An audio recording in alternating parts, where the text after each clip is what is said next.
오늘의 설교 제목은 소망이 있다. 그래서 절망도 있다라는 제목입니다. 오늘부터 시작되는 우리 함께 이기는 법을 찾아가는 귀한 주일 예배, 온라인으로 비대면 예배로 드려지지만 꼭 주님을 마주하며 내게 주신 말씀으로 받아들이는 귀한 시간이 되기를 주의 이름으로 부탁드립니다. 역대급 긴 장마가 54일 만에 끝났습니다. 오늘 맑은 하늘 쨍쨍 하나님의 햇빛이 들어오는 이 일상이 얼마나 소중한 줄 알았어요. 재산 피해는 993억을 넘게 된다는 것이 추정되고 있고 산사태는 1548건, 사상자는 무려 13명에 이릅니다. 전국이 수해 복구로 가마솥 더위에서도 구슬땀을 흘리고 있고 수혜자들은 깊은 시름에 빠져 오늘도 털썩 주저앉아 있습니다. 한숨 돌리나 했더니 이게 웬일입니까? 코로나19가 전국 단위의 대규모 유행으로 진행될 수 있다는 위기를 마주하면서 저희들 역시 오늘 이 처지가 되었습니다. 더 심각한 것은 마음이 참담하기 이를 데 없습니다. 뉴스를 보면서 희망이 되어야 할 교회가 세상의 근심거리가 되었고 빛과 소금이 되어야 될 교회가 세상의 곰팡이라는 손가락질을 받고 안전한 집이어야 했던 교회가 추악한 집이 되었다는 비평을 듣습니다. 몇몇 교회와 목사들의 이기적인 처신을 보면서 고개를 들 수 없는 오늘의 현실을 바라보며 또한 비참함이 찾아옵니다. 결국 중앙방역대책본부는 이 강화된 조치를 발표함을 통해서 교회도 비대면 예배를 제외한 모든 모임과 활동이 전면 중지되었고 오늘부터 전국이 다 온라인 예배로 마주하게 되는 현실에 빠졌습니다. 성도 여러분, 먼저 그 나라와 의를 위해 기도해 주십시오. 우리가 먼저 해야 될 것, 주님은 먼저 그 나라와 의를 위해 기도하라 말씀하십니다. 더불어 수재를 당한 이웃들을 위해 속히 코로나19가 퇴치되도록 종식되도록 계속 기도해 주실 것을 부탁드립니다. 우리나라와 우리 민족, 소상공인들과 생활고에 하루하루 힘든 분들을 위해 그리고 주님의 얼굴에 마음을 두지 못한 채 이 땅에 시선을 잃은 교회들과 목회자들과 성도들을 위해서 입을 크게 벌려 기도할 때임을 잊지 마시고 우리의 모든 시선이 하나님의 마음에 하나님의 얼굴에 시선을 고정할 수 있기를 위하여 함께 무릎 꿇어 주시기를 부탁드립니다. 하나님의 진노하심을 거두시기 위해 마음을 찢으며 기도할 때 아닌가요? 모든 문제를 하나님께 맡기길 원합니다. 이 모든 소망이 각 가정에서 교회에서 우리의 심령 안에서 부르짖는 간절한 소망 되기를 원합니다. 특별히 어떤 환경 속에서도 성령님이 주시는 힘과 용기를 잃지 않는 우리 교회 성도들 되시기를 주 예수 그리스도의 이름으로 간절히 축원합니다. 세상에 살면서 한 번도 슬픔이나 어려움을 겪지 않은 사람은 없을 겁니다. 이번 폭우와 코로나19가 꼭 아니더라도 모든 사람들이 다 크고 작은 일을 겪으면서 힘들게 살아가는 것, 그것이 우리네 인생입니다. 예수님을 믿는 그리스도인이라고 하여서 세상에서 당하는 고통과 좌절을 피해갈 수는 없는 듯합니다. 이번 사태 중에도 주님을 잘 믿는 사람들이 곳곳에 속해 있더라고요. 재난은 대상을 구분하지 않습니다. 그러므로 우리에게 중요한 것이 무엇인지를 다시 물어야 합니다. 그것은 어떻게 극복하느냐는 거예요. 어떻게 극복하느냐. 그런데 믿음의 사람이 고난을 극복하는 방법과 세상의 방법과는 뚜렷이 구별되더라는 겁니다. 그래서 우리는 어떻게 극복하느냐는 이 방법 앞에 하나님의 방법을 선택해야 되며 어떻게라는 질문에 예레미야를 주목하며 좋은 모범 하나를 만나야 한다는 겁니다. 그래야 함께 이기는 방법을 취할 수 있다는 거예요. 오늘 본문을 보면 처음에는 예레미야도 믿음이 무섭게 흔들립니다. 흔들려요. 얼마 지나지 않아 절망의 밑바닥까지 떨어져 버립니다. 그의 마음이 털썩 주저앉아 버립니다. 그런데 여기에서 우리는 놀라운 사실을 발견해요. 그 절망의 늪 어떻게 빠져나올까 근심에 쌓이는 그때에 신비로운 전환점을 만나 경험함을 통해서 그 모든 자리가 다시 믿음의 자리로 회복되는 역사를 우리가 목격하게 된다는 겁니다. 그게 뭘까요? 이 역사가 저와 여러분의 것이 되기를 소망하며 오늘의 말씀을 묵상하고자 합니다. 여러분, 어려운 문제가 생길 때마다 우리는 때가 되면 그럭저럭 넘어가겠지 하는 가벼운 마음과 함께 요행을 바라보지만 진짜로 문제가 닥치면 걷잡을 수가 없습니다. 휘말려 들으면 기력을 다 잃어버립니다. 오늘이 그런 때 아닌가요? 예레미야가 그랬습니다. 얼마나 훌륭한 선지자였습니까? 하나님의 부르심을 받고 계시를 받으며 지금까지 예언했던 하나님의 종이었습니다. 그는 예언을 전달하며 비통하고 고통스러운 미래를 직감했습니다. 그리고 그 자신 역시 마음의 준비를 단단히 했을 겁니다. 그 일이 일어나기 전에 나라도. 그러나 막상 비극의 날이 오자 예레미야는 완전히 다른 사람이 되어버립니다. 유다의 바벨론의 공격을 받아 멸망당하던 그날의 비참함을 자기 눈으로 목격하자 이성을 잃어버립니다. 믿음을 잃어버립니다. 전부가 흔들려요. 3년을 넘게 계속된 기근으로 마른 막대기 같았던 한 사람 한 사람이 비틀거리다가 픽픽 쓰러지며 거리마다 너부러져 있는 시체를 봅니다. 장인무도한 적군들은 임산부의 배를 갈라 죽이고 어린아이들을 돌담에 맺히면서 머리가 깨지고 뼈가 으스러져 죽음을 당한 아이들의 시체가 곳곳에 널려져 있습니다. 게다가 하나님의 성전이 불길에 휩싸이고 성전의 기구들이 모두 다 약탈당하는 가슴마저 다 무너진 현실입니다. 눈물의 선지자 예레미야는 하염없이 눈물 속에서 헤어날 기력을 찾지 못한 채 주님 앞에 엎드려 있어요. 그가 상상했던 비극의 날과는 상대가 되지 않고 그 참혹한 일을 당하고 보니 그렇게도 단단했던 그 선지자의 믿음조차 뿌리채 흔들립니다. 하나님을 향해 말할 수밖에 없어요. 왜요? 왜 이러세요? 간절한 마음으로 주님을 찾아보건만 주님은 여전히 침묵하십니다. 하나님과 직접 대면하여 그분의 음성을 듣던 선지자 아닙니까? 그러나 엄청난 비극 앞에서는 그의 믿음도 심하게 흔들리고 속수무책인 것이 그의 인생에 나타납니다. 믿음이 흔들릴 때 나타나는 증상들이 있어요. 마음에 가득히 불평이 담기고 하나님을 향해, 사람들을 향해, 이웃을 향해, 심지어 가족을 향해 원망을 쏟아놓습니다. 예레미야도 약해진 한 인간으로서 불평과 이 애가의 원망의 애가를 담고 있는 오늘의 본문을 보세요. 3장은 영어 성경을 보면요, he라는 이 단어가 무려 17번 이상 등장합니다. 그가 누굽니까? 바로 하나님이에요. 하나님이 이 모든 괴로움을 주시지 않았습니까? 하며 당신이라는 이름을 써가며 하나님을 원망하는 예레미야의 애가가 3장에 무려 반복되며 그의 원망이 토로되고 있다는 겁니다. 자신의 조국, 특히 하나님이 택하신 예루살렘이 초토화되고 수많은 사람들이 그의 눈앞에서 잔인하게 죽어갑니다. 성전이 유린당한 모습으로 심한 허탈감에 빠집니다. 원망이 충천해졌습니다. 어떻게 하나님의 성전이 있는 이곳이 이토록 유린당한다는 말입니까? 이 비극을 우리에게 일어나는 이유가 뭐라는 말입니까? 어떻게 하나님의 백성을 이토록 굶주리게 하시고 칼에 맞아 죽게 하시며 길거리에 쓰러져 이렇게 비참한 모습으로 마주하게 한단 말입니까? 어째서요? 하나님을 향해서 끊임없는 원망이 일어납니다. 이 모든 심판의 원인들 예레미야는 압니다. 우리의 잘못인 걸 알아요. 우리의 죄 때문인 걸 알아요. 우리의 실수인 걸 압니다. 돌아서지 않았기 때문 압니다. 그럼에도 불구하고 주님, 이건 너무나 괴롭습니다 하는 것이 오늘 애가를 통해 부르짖고 되는 분위기라는 겁니다. 이것이 1절부터 18절까지의 내용이에요.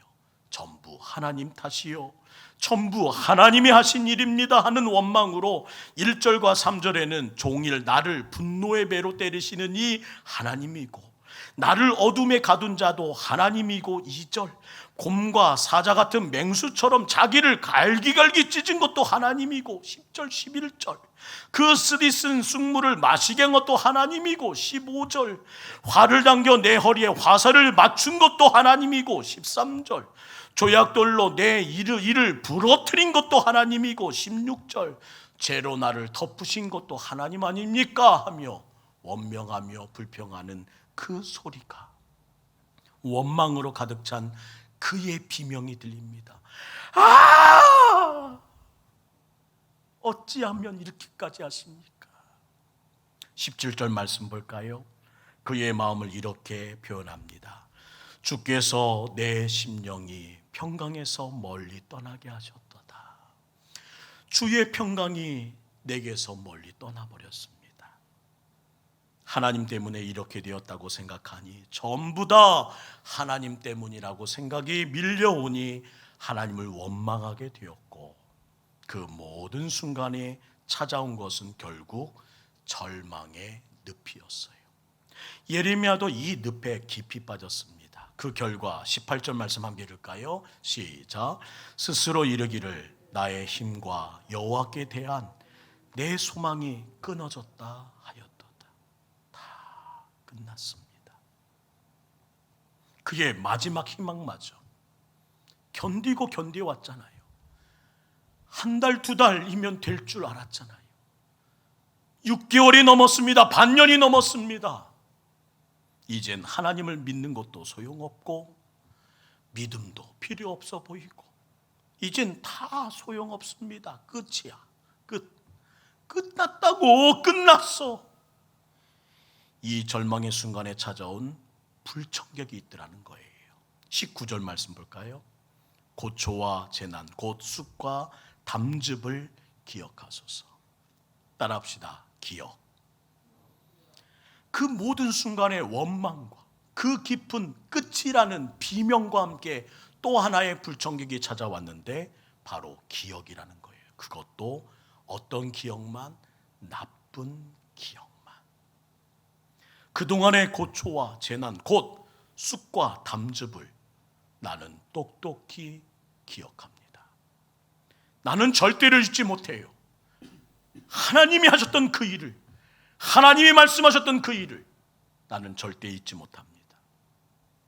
과거에 자신이 당한 그 고초들, 그 쓰라진 재난들을 결코 잊지 못하겠다고 그는 비명을 지릅니다. 눈을 감아도 그 생각이 머리에서 떠나지 않습니다. 그 결과가 무엇인지 아세요? 이제는 그의 마음이 낙심케 됩니다. 20절. 내 마음이 그것을 기억하였더니 결국 어떻게 돼요? 내가 낙심이 됩니다. 그 상황을 자꾸만 기억하고 잊지 못한 결과는 낙심뿐이라는 거예요. 절망의 늪에 빠지면 참 이상하죠. 기억나는 일들이 왜 그리 많아지는지요. 그런데 주로 나쁜 기억만 몰려오더라는 거예요. 선지자 예레미야도 마찬가지입니다. 생각지 않아도 되는 일들이 쉼없이 자기를 괴롭히더라.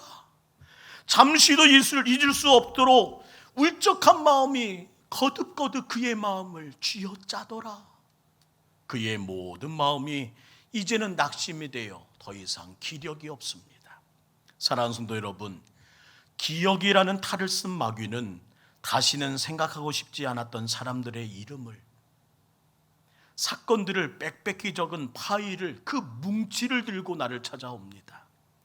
용서하지 못하고 있는 사람들과 기억할 때마다 허탈감에 빠지게 하는 그 실망한, 그 실패한 사건들, 그런 엑스파일을 가지고 와서는 쓰디쓴 잔 하나를 쑥물을 마시면서 다시 한번 기억하라고, 우리에게 마시라고 권한다는 거예요. 빨리 마셔. 빨리 마셔보라고. 너에게는 더 이상 희망이란 게 없어. 너까짓 게 뭘 한다고 해. 너에게 남은 쓰디쓴 내일을 맛보라고. 마셔봐. 빨리 마셔봐. 이게 내게 남은 미래의 맛이야. 이것이 기억이 주는 잔인한 마귀의 고문이었다는 겁니다. 우리는 여기서 반드시 기억할 것이 있습니다. 왜 선지자 예레미야가 이 글을 남겼을까? 잊지 말 것은 그는 오늘도 이 영상을 보는, 이 예배를 드리는 우리 모두에게 이렇게 말한다는 거예요. 사랑하는 성도 여러분, 저와 똑같은 실수를 더는 반복하지 마십시오. 저와 똑같은 실수를 더 이상 반복하지 마세요. 누구에게도 일어날 수 있는 일이고 우리 중 누구도 예외가 아니며 누구도 이 절망과 이 쓰러짐과 이 모든 마음의 흔듦을 뿌리채 흔드는 이 절망을 이겨낼 자가 없음을 우리에게 말하면서 다시 한번 이 모든 일의 승리, 이기는 법에 대하여 주님은 우리에게 말씀하며 예레미야는 전하기 위하여 이 애가를 기록했다는 겁니다. 에베소서 6장 12절 말씀을 함께 읽을까요? 오늘 우리가 싸워야 될 싸움은, 씨름은 이런 겁니다. 시작. 우리의 씨름은 혈과 육을 상대하는 것이 아니요 통치자들과 권세들과 이 어둠의 세상 주권자들과 하늘에 있는 악한 영들을 상대함이라. 우리의 씨름은 악한 영을 상대하는 거라는 겁니다. 유진 피터슨이 쓴 메시지 성경을 보면 이 대목을 이렇게 기록했어요. 한번 읽어드릴까요? 이 씨름은 잠깐 출전해서 쉽게 이기고 금세 잊고 마는 한나절의 운동 경기가 아닙니다. 이 씨름은 지구전이 필요해요. 곧 마귀와 그 수하들을 상대로 끝까지 싸우고 사느냐 죽느냐를 결정하는 싸움입니다. 지구전, 끝까지 싸워야 하는 문제, 죽느냐 사느냐가 결정되는 싸움이 오늘 주님께서 우리에게 말씀하신 씨름이라는 겁니다. 사랑하는 성도 여러분, 이 자리에도 나쁜 기억들로 인해 이미 낙심과 좌절의 불씨가 화르르 타오르는 성도들이 있습니다. 화르르 타오르는 가정이 있습니다. 화르르 타오르는 기업이 있습니다. 제발 다 안다, 그 마귀의 생각을 떨치십시오.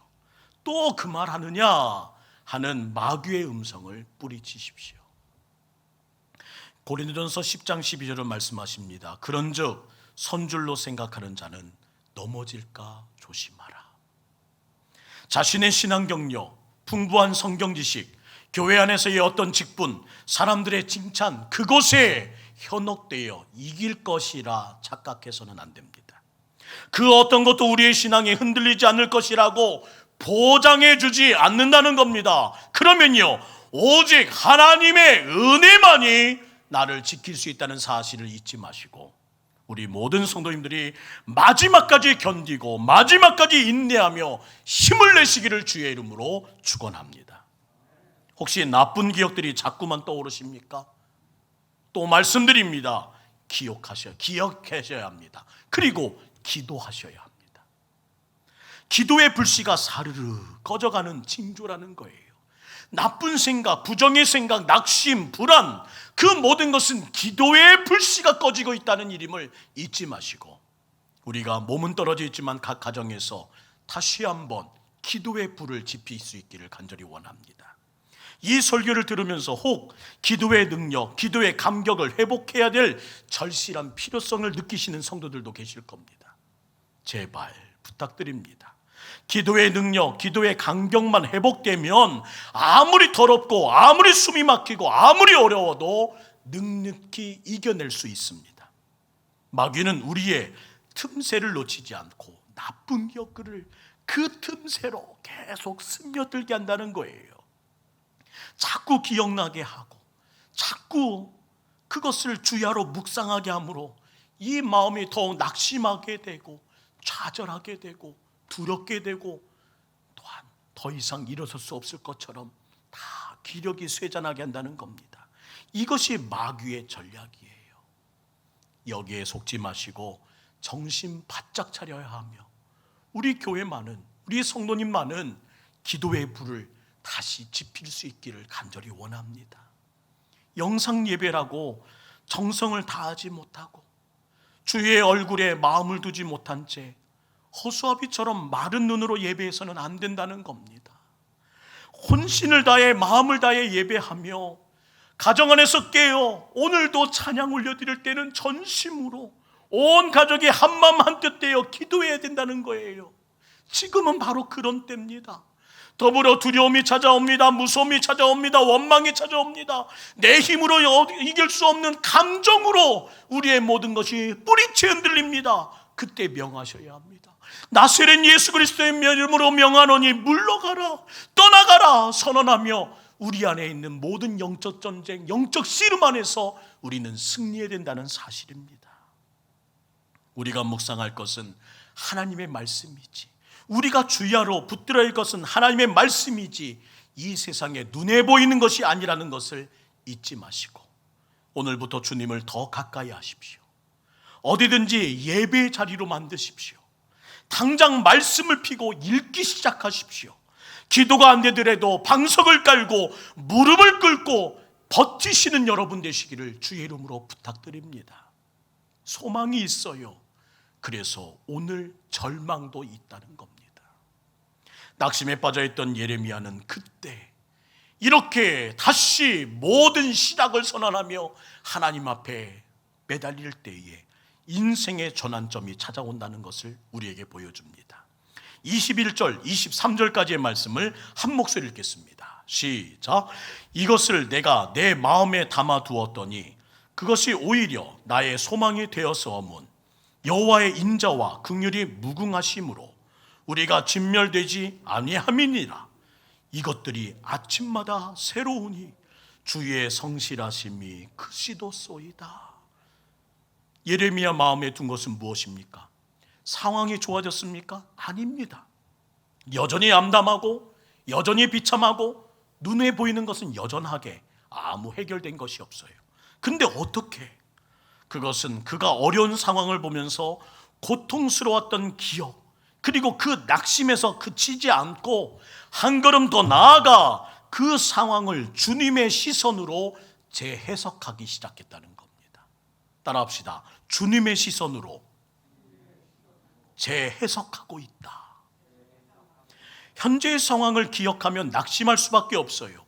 왜 하나님이 이렇게 하셨나? 어떻게 이러실 수 있나? 묻는 데서 그친다면 마음은 여전히 답답하고 마음은 여전히 화가 나고 하나님의 원망스러워 느껴져서 더 이상 하나님 마주하고 싶지 않은 마음이 이 마음에 충천하지만, 그러나 예레미야는 거기서 한 걸음 더 나아가 이것이 무슨 뜻인가요? 하나님께 물었고, 이렇게 하신 데는 하나님의 뜻이 분명히 있다라는 것을 생각하며 다시 재해석하기 시작하더라는 겁니다.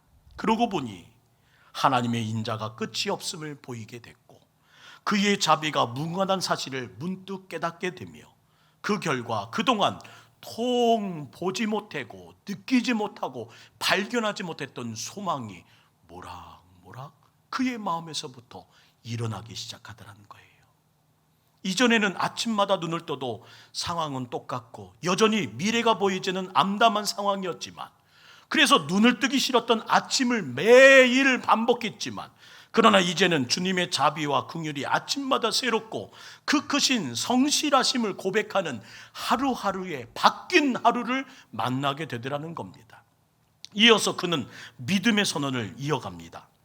24절부터 26절. 내 심령에 이릅니다. 여호와는 나의 기업이십니다. 그러므로 내가 그를 바라리이다 하도다.